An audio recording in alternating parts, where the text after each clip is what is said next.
Hi friends, welcome to my channel. இன்றைக்கி தக்காளியும் புதினாவும் சேர்த்து ஒரு சட்னி ரெசிபி தான் பார்க்க போகிறோம். இது என்னடா அப்படின்னு பார்க்குறீங்களா? பாயசம் நான் ஸ்கூல்லேருந்து வரப்போ எங்கள் அத்தை ரெடி பண்ணிட்டாங்க.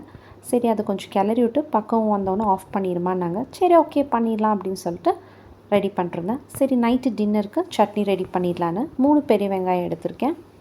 இது கொஞ்சம் டிஃப்ரெண்ட்டான சட்னி தான். 4 பல்லு பூண்டு எடுத்திருக்கேன். இத்திரூண்டு இஞ்சி. இந்த சட்னி இட்லி தோசைக்கு ரொம்ப நல்லாயிருக்கும். இன்றைக்கி வடை பிளான் பண்ணியிருக்கோம். சரி, உளுந்து வடைக்கும் தொட்டுக்காகட்டுங்கிறது தான் நான் ரெடி பண்ணிகிட்ருக்கேன். தக்காளி 3, அதை நல்லா கட் பண்ணிவிட்டேன். கடாய் வச்சுட்டேன். கடாயில் கொஞ்சம் நம்மளுக்கு தேவையான அளவுக்கு தாளிக்கிற அளவுக்கு எண்ணெய் ஊற்றியாச்சு. உளுந்து போட்டிருக்கேன். நான் இப்போ சொல்கிற அளவில் 3 பேர் டு 4 பேர் நல்லா சாப்பிட்லாம். அந்த அளவுக்கு தான் இந்த சட்னி. வரமிளகா போட்டாச்சு.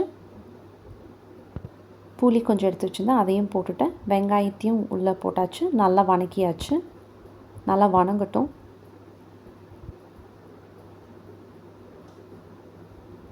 அது நல்லா வணங்கணுன்னா தக்காளி போட்டாச்சு.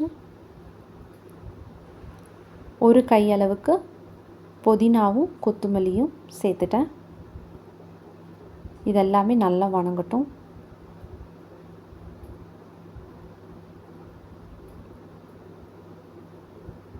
இப்போ நல்லா வணங்கிடுச்சு. ஆற வச்சு நம்ம மிக்ஸி ஜாரில் மாற்றிக்கலாம். தேவையான அளவுக்கு உப்பு போட்டுக்கோங்க. சட்னி ரெடி. இந்த சட்னி இட்லி தோசைக்கு வடைக்கு நல்லாயிருக்கும். ட்ரை பண்ணி பார்த்துட்டு கமெண்ட் பண்ணுங்கள். தேங்க்ஸ் ஃபார் வாட்சிங் மை சேனல். லைக் பண்ணுங்கள், சப்ஸ்கிரைப் பண்ணுங்கள், ஷேர் பண்ணுங்கள். தேங்க்யூ.